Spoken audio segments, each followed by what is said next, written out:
السلام عليكم ورحمة الله وبركاته. الحمد لله رب العالمين والعاقبة للمتقين. الصلاة والسلام على سيد الأنبياء والمرسلين وعلى آله وصحبه أجمعين. ما بعد. വിശുദ്ധമായ ഇസ്ലാം ദൈവികമായ മതമാണ്. ദൈവമാകുന്ന അള്ളാഹു മനുഷ്യരാശിയെ പടച്ചത് ഈ ഭൂമിയിൽ അവൻ്റെ ജീവിതത്തെ പരീക്ഷിക്കാനാണ്.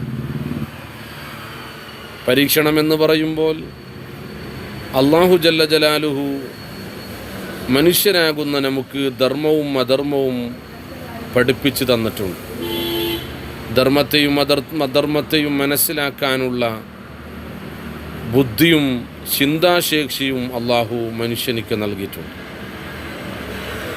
ധർമ്മത്തിൽ നടന്നവനിക്ക് സ്വർഗവും അധർമ്മത്തിൽ നടന്നവനിക്ക് കഠോരമായ ശിക്ഷയും നരകവുമുണ്ട് എന്ന് അള്ളാഹു മനുഷ്യരെ പഠിപ്പിച്ചു.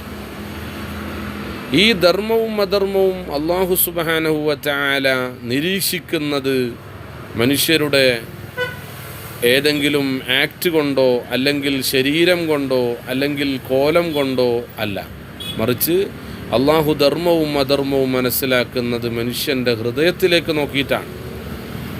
ഹൃദയമാണ് മനുഷ്യൻ്റെ ആത്മാർത്ഥതയെയും നിഷ്കളങ്കതയെയും മനസ്സിലാക്കാനുള്ള ഒരേ ഒരു ഇടം എന്ന് പറയുന്നു.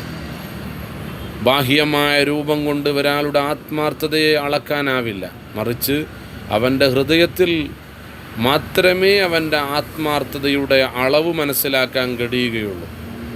അപ്പോൾ ആ ആത്മാർത്ഥതയെ മനസ്സിലാക്കാൻ അല്ലാഹുവിനിക്കല്ലാതെ വേറെ ആർക്കും കഴിയില്ല.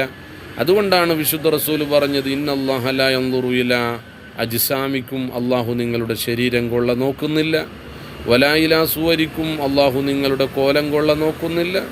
വലാകിൻ യൻദുറു ഇലാ ഖുലൂബിക്കും, അള്ളാഹുവിന് ശരീരം വേണ്ട, കോലം വേണ്ട, അത് കറുത്തവൻ വെളുത്തവനോ പിന്നെ സവർണനോ അവർണനോ എന്ന് നോക്കിയിട്ടല്ല അള്ളാഹുവിൻ്റെ പരീക്ഷണം, മറിച്ച് യൻദുറു ഇലാ ഖുലൂബിക്കും, നിങ്ങളുടെ ഹൃദയം കൊള്ളയാണ് അള്ളാഹു നോക്കുന്നത്.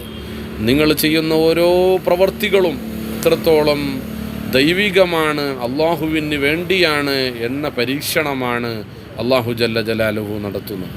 അതുകൊണ്ട് തന്നെ അള്ളാഹുവിൻ്റെ പരീക്ഷണം അത് ഹൃദയത്തിലേക്ക് നോക്കിയിട്ടാണ്. കാരണം പ്രവാചകർ സ്വല്ലല്ലാഹു അലൈഹി വസല്ലം തങ്ങൾ പറഞ്ഞത്, ഒരു മനുഷ്യൻ്റെ നന്മയും തിന്മയും അവൻ്റെ ശരീരത്തിലുള്ള ഒരു മാംസക്കട്ടയിൽ അധിഷ്ഠിതമാണ് എന്ന് പറഞ്ഞു. അലാ വഹിയൽ ഖൽബ്, ഹൃദയം. ആ ഹൃദയം നന്നായാൽ മനുഷ്യൻ്റെ ശരീരം നന്നാകും, മനുഷ്യൻ നന്നാകുമെന്ന്